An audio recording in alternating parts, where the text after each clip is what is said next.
You ask Tiger to solve. This deals with linear equations with one unknown. The final result is x equals -60. Let's solve it step by step. Simplify the expression.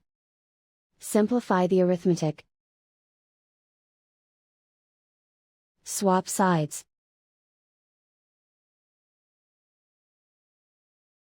Group all constants on the right side of the equation. Add 35 to both sides. Simplify the arithmetic.